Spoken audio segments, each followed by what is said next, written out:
Pumsam Paro Dharmo To Para Dharma. We're reading about Sukadev this morning, how Sukadev Goswami came, his birth. So he's taught, and Shonakya Rishi has learned from him. And he's given this verse. The highest Dharma, not Shonaka, but Shonaka is asking the question, what is the highest Dharma? And then the answer is, Shavai Pum Shamdat Paro Dharma Yutobhaktir Tokshaja. It's the highest Dharma, the highest religion, is to give, not just anywhere. Because also, there's another saying, is by Benjamin Franklin. We all may want to be givers, and we may have a good heart to give, but what's not so important, he said, is how much you give, where, the quality of your giving. And Krishna says the same thing in the Gita, that whether it's food, whether it's giving, whether it's knowledge, whether it's intellect, we have differences according to the gunas, sattva, rajas, and tamas. So our giving should not be in rajas or tamas, it should be in sattva. That's what he's asking in order for the uplifting. So anywhere, so the verse goes on to say, Savaipum Samparo Dharmo Yitobhakti Rokshaje, Ahaitiki Apratihata. That our giving should be toward Hokshaja. He who is the source of us and everything. Giving back to him.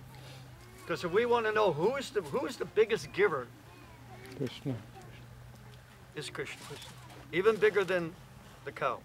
The cow amongst animals is no doubt the biggest givers. I just spent a week in Sedona at Dasara's little center there. He has a couple of goats. Do you know that? Yes. So after living for a week near these goats and studying them, and coming here and seeing the cows, you can see what the difference is between animal and Rajagun and animal and Sattvagun. The cow's total Sattvagun. And she says, giving, giving, giving. You can't give the cow enough. She'll always give you more. Okay.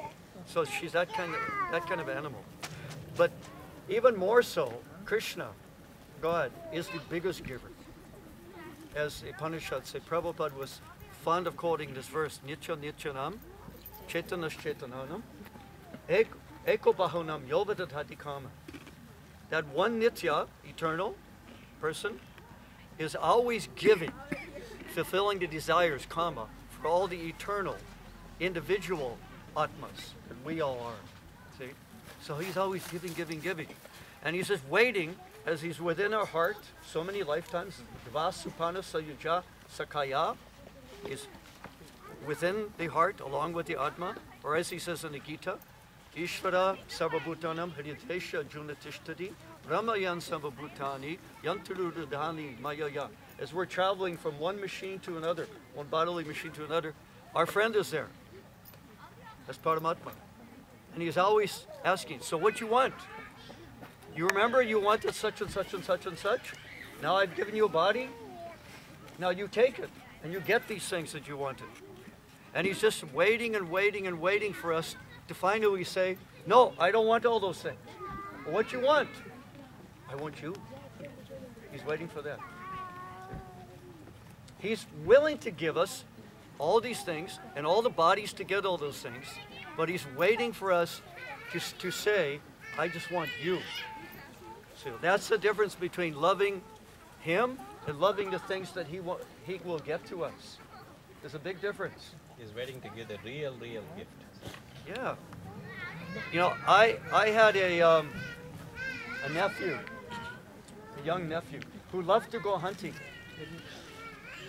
And when I became Hare Krishna, I went up to Canada and visited my mother, and he came to see me. And my mom said, this is your nephew Dan. He loves animals. So I said, no, maybe he loves what the animal looks like when it's stuffed on his wall, or maybe he likes the animal when it's going in his stomach. But how can you say he loves animals? So in the same way, so-called lovers of God most of them are saying, I love what God can give for me. Right? But they're not loving God. Krishna's waiting for us to say, no, no, no. Like Dhruva Maharaj, I don't want all those things. I want you. You're the diamond. See, that's what he's waiting for. So that's what this verse is saying. Ahaitaki pratihata. When we can get the desire to serve Adhokshata, he who is beyond the senses, ahaitaki, without any motive, wanting anything back, apratihata, and not stopping for anything. Nothing can get in the way of that current of bhakti. So what happens then? Yayatma suprasiddhiti. Yayatma suprasiddhiti. You know, siddhiti means your satisfaction. And supa means like super. Complete satisfaction for the Atma. Only then. Only then. Otherwise, if we have different desires that we have to be fulfilled, we'll never be satisfied. How many of you have read Bhagavatam? Partly. How many partly? How many have read the whole 12 cantos? Only one.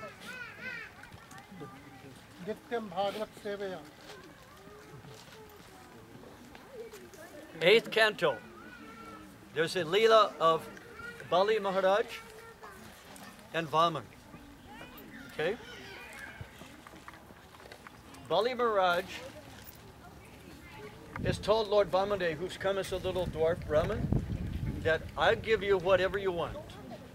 Vaman says, what? No. I just want 3 steps of land. Bali says, he's the emperor of the whole world. He's overtaken Indra. He has Swargalok, everything. And he says, what? Are you scoffing me? I own everything. You're asking for 3 steps of land and you're such a little person? What is that? I can give you anything. And you know what Vamanadev said? He said, no. That for one who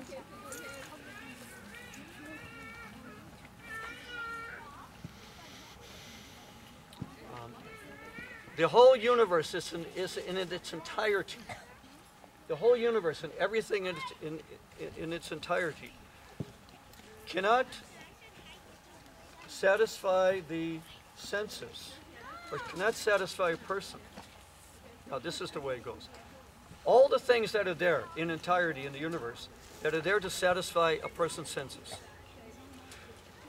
cannot satisfy that person whose senses are uncontrolled. You got that? Everything that may be there in its entirety with all the 3 worlds for our sense gratification cannot satisfy the person who has those senses if those senses are uncontrolled. So he said, no, give me 3 steps. That's all. So I just want to end up, if you just give me another minute, with a wonderful little story I heard about a month ago. We all like to be part of some kind of club. And so there was a very popular club, and it's actually still popular, and practically everybody in the whole world is part of it, but they don't know it. It's called the 99 Club. Not 99 cent store, but 99 Club. Have you heard of that club? So there was one king in the olden days. In spite of having so much wealth, health, living in luxury, so much fame, so many people following him and adoring him, so many wives, he was not happy. He couldn't understand. But at the same time, he had one servant. He was a poor little fellow, and he had a little family. But everything the servant did, he was always singing, like he was very happy. And the king couldn't understand this. How is it I have everything at my disposal? I can't find satisfaction. I'm miserable. But this person, he has nothing. And he always has a smile and he's singing and dancing. So he asked him, And the fellow told him, you know, I have a wife, a couple kids. I'm getting something from you for my service. Some warm food for my belly, a roof over my head. I'm satisfied. What else do I need? So the king couldn't understand that. So it still kind of ate on him. How is this person so happy? I'm so miserable. So he went to his minister. Very, very wise person. And you know, a lot of these ministers, they have a knack of answering a question with another question. Or indirectly, you know? So the minister said, you know, the problem is this person, this servant, he hasn't joined the 99 club yet. So when you know what the 99 club is, you'll know why he's so happy and why you're so miserable. So what is this 99 club? She said, look, you take your biggest gold coins, 99 of them, put them in a sack, put them outside the door of this servant, knock on his door and run. So he did that. The servant opens the door, he sees his bag, takes it inside, opens it, 99 gold coins. He's counting. How many are there? 1, 2, 3. He comes up to 99. What? One less. One less. Not 100. So he counts again. 1, 2, 3, 4, 5. All the way he gets to 99. He counts several times and he's thinking, what? Who would have put 99 coins in this bag? Must be a thief. If there's no thief, what can I do? I tell you what, I'm going to make 100. So he started working so hard. And he started making his wife work hard and his kids. And he started harassing them and becoming angry and so much attached to get that 100th coin. Finally, the king saw this person. He's not singing anymore. He's cursing. He's cursing.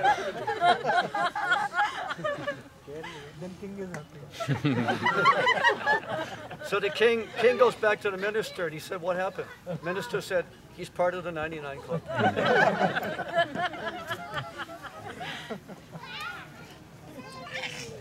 So if we're getting what we need, Yisavasamidam Sarvam Yakricha Jagacham Jagat, Vishupanisa says, we have a quota. We're satisfied with that. Then we can be very easily satisfied and happy.